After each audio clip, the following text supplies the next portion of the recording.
Solitude is no longer a choice. It is the future of humanity. We have been hanging on the absurd idea that there's hope in this world. We hope that we'll win the lottery one day. We hope that people will love us back if we make every effort to win their hearts. We hope that our lives will turn out to be good. But there's no hope at all, for life is meaningless and we are meant to suffer.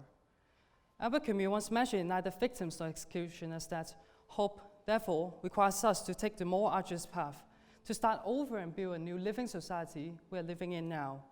We're in the bad faith of believing we have hope, while it's in fact preventing us from realizing the true freedom when we have stopped hoping. The urgent situation of humanity is how to think for oneself. Fulfilling others' desires is relatively easy in comparison to our own, and most of the time we don't even know what we want. The problem of not knowing what we want is the consequence of not being able to think on our own. And therefore, Arthur Schopenhauer mentioned this in The World as Will and Representation. Hence, his life swings like a pendulum to and fro between pain and boredom. And this too are in fact its ultimate constituents. It's not a decline when the society is falling apart. People want love and relationship without commitments and contributions, so they perceive responsibilities, trust, and respect as old fashions. What we are doing at the present is simply experiencing the consequences of the past, and there's no contribution to the future at all. We should not try to prevent something from happening, but to think about what we can do after the future has happened. Humanity has always been about prevention and planning, but we failed and we refuse to accept that the future is in fact happening.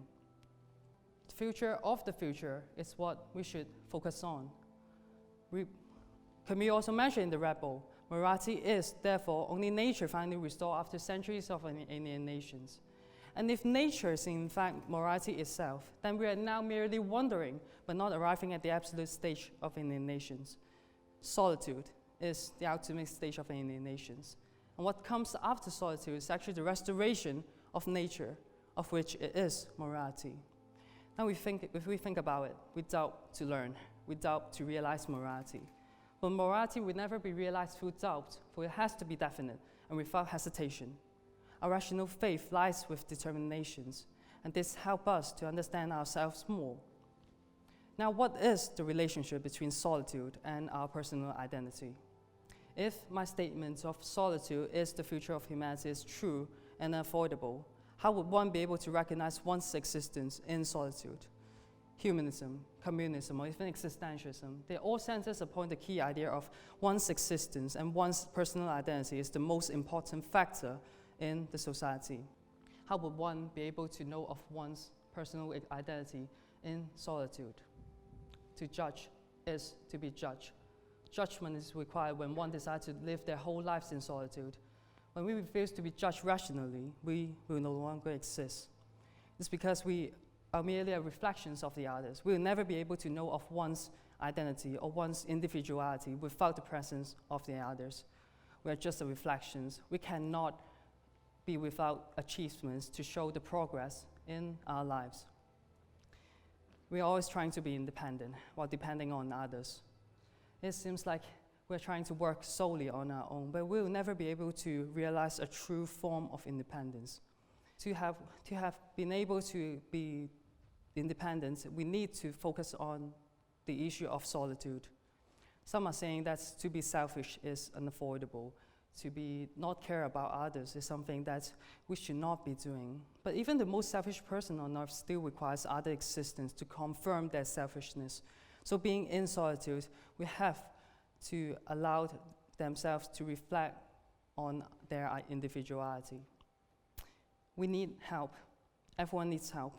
I need help. That's why the society exists and why the society is needed to solve a problem together. I imagine that one day in the future that we'll all be living in a tunnel individually, where everything will be provided in it: food, healthcare, communications, or even reproductions. All will be provided in a solitary tunnel. For an illustration, a rubber band ball could actually illustrate this form of idea. Now, each of the rubber band is actually representing each of the solitary shelter in our lives, and then we will be able to live our lives in it. Now, some might ask, Why would anyone be developing such a tunnel for us to avoid communications?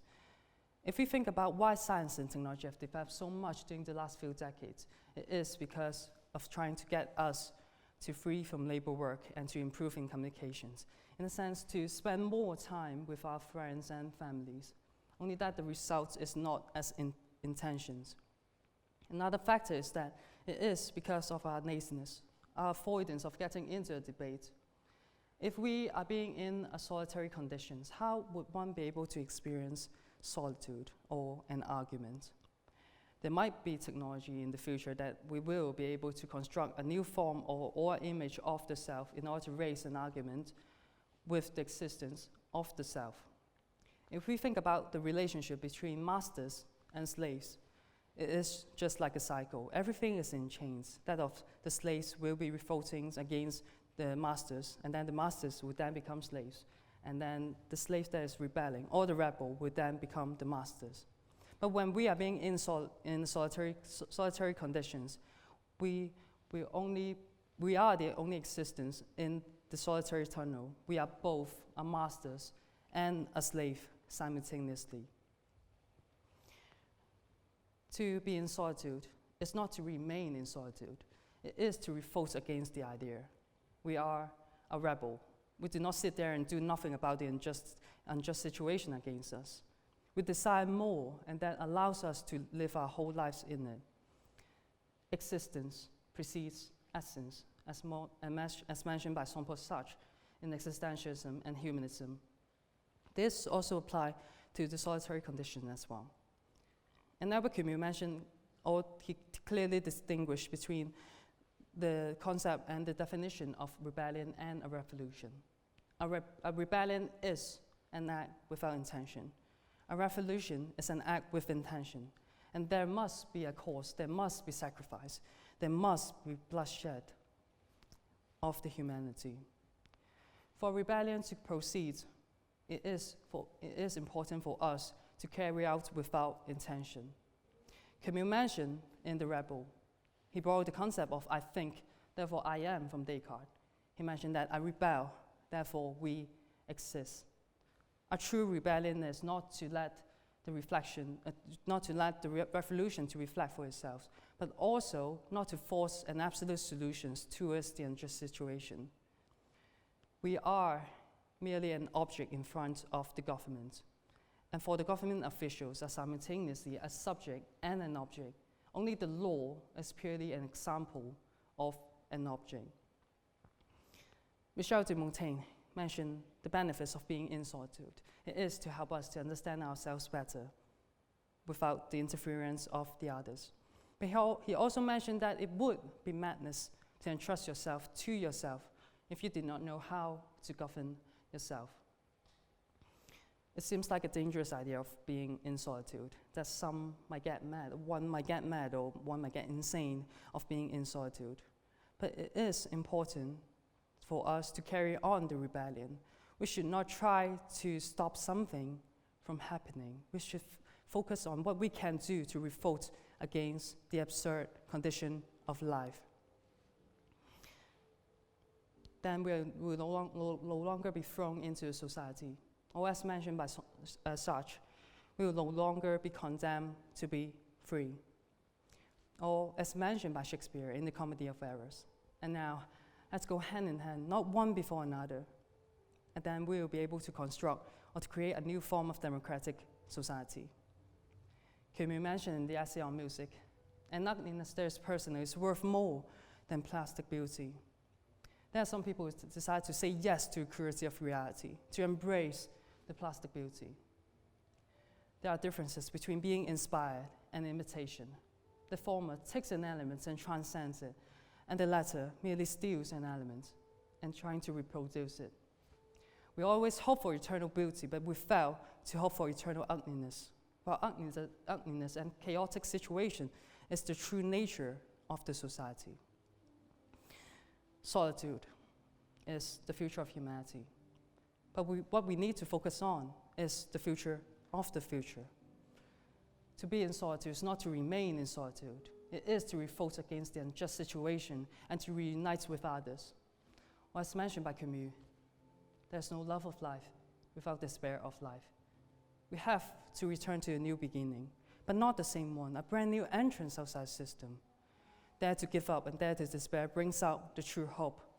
When we realize pessimists are the most optimistic beings, a true optimism will only derive from absolute pessimism. And something that we all have in common in the future is solitude. And solitude therefore becomes the universality of humanity. I segregate, therefore we reincarnate. Thank you.